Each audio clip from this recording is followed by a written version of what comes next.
Today we're going to talk to you about the 4-channel programmable Ghost controller with WAV audio file.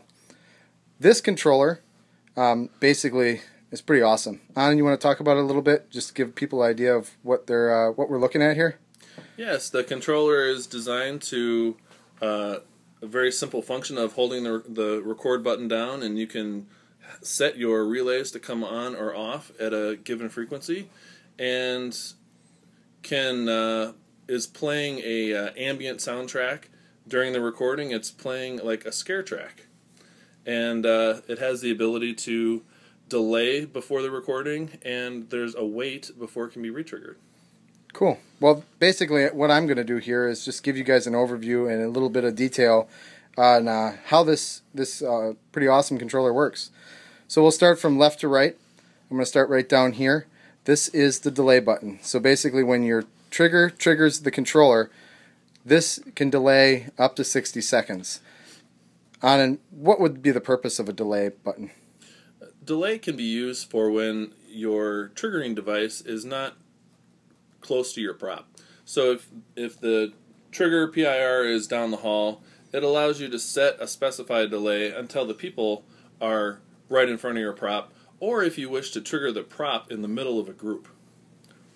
Great. The wait time is the wait time after the trigger cycles its whole system before it resets. It's not designed to keep the controller from re-triggering at the wrong time before the group has completely gone on to the next scene.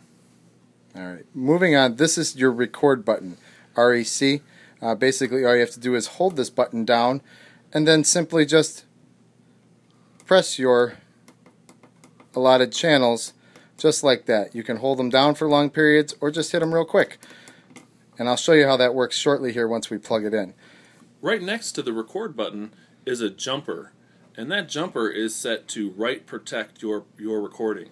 So when in place, you can record a new recording to the controller and it will save it. Once you get a recording that you want to keep and protect from getting re-recorded on, you can simply remove that jumper and it is safe from being re-recorded over. So basically it's like the little piece of plastic you pop out on the old VHS tapes. Exactly. I see. The little tab. The little tab, although this one you can put back. Yes. So moving on, these are your channels. You've got 4 channels here. Obviously when you hit the record button you can hit these 4 channels.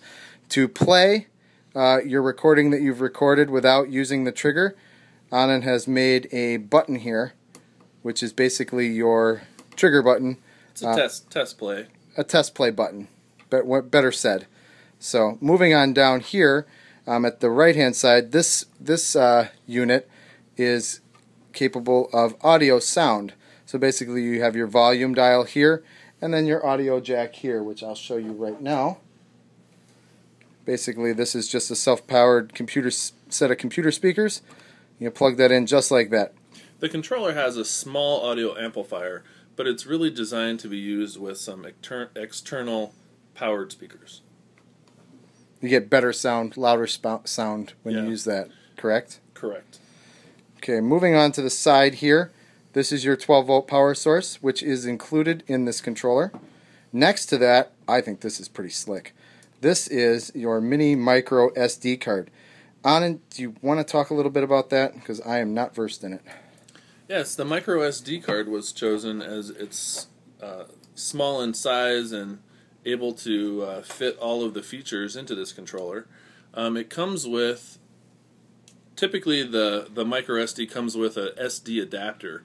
What this allows you to do is to place it in any SD card on most computers these days, write files to the micro SD card, and then you can remove them and insert the card back into the controller, if you can find the slot, Dan. Yeah, story of my life. There we go. Alright, it's in. Perfect. So,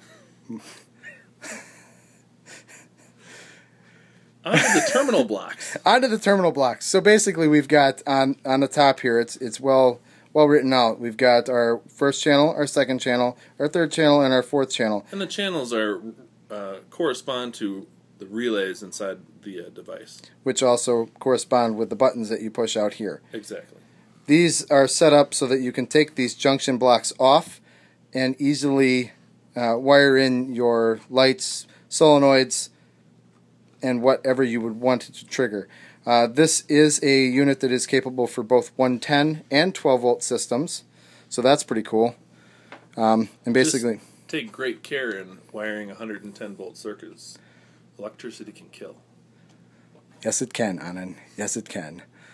So moving on, we've got our 4 channels here with the extractable terminal blocks. This is the terminal block for the trigger. So the way we have this wired up right now is strictly for demonstration and for show. So we've got a PIR, which is sold separately from Industrial Effects, and you can just plug this in right here once it's all wired up and it's ready to go. Alright, so we are going to plug in the 12 volt power source that comes with the system. Basically you just plug it in right there. You'll hear the ambient noise come on right now, which is pre-programmed into your micro SD that we programmed earlier. You'll see the iconic blue light that Industrial Effects is known for. This is the power source. And I'm just going to really quickly make a quick easy program so that we have our 2 lights here. We only have 2 lights on here. This is a 4-channel system. So basically you have 4 different solenoids or lights being activated by this system. So real quick, I'm going to hold this button down. You'll see the red light come on. That means record. I'm just going to go through and do a little quick setup and let go of that button. It is now saved and ready to go. So how do we get this to play? You can tap channel 4 to test play the recording that you just entered, just to see how it. So now you see the delay light come on. That's the delay from when the trigger's triggered. You're hearing the scare track, which is the other track that's being played in the micro SD, and then you'll see your delay light come on, which is the green light. Once again, both these can be delayed up to 1 minute or no delay at all. So, now that we've tested it, we know we like what we see. This is your trigger back here. You can use our PIR, which is sold separately, or you can do what we did, and this basically acts as a trigger for a push button or a switch mat or whatnot. So you just tape it. We'll touch it on there. You'll see the delay light comes on. Then you'll hear your scare track play along with your triggers. So you can see the lights going off in the way that we set them. And then you see your wait time light come on, which is the delay between getting re-triggered. Yeah, where it resets. So that is the Industrial Effects 4-channel Ghost controller with audio wave file. In a nutshell, if you guys have any questions or comments, please leave them in the comment box below.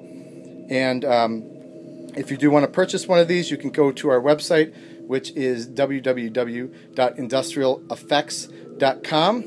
That is industrialefx.com. We'll see you next video, guys. Thanks for watching. Bye-bye.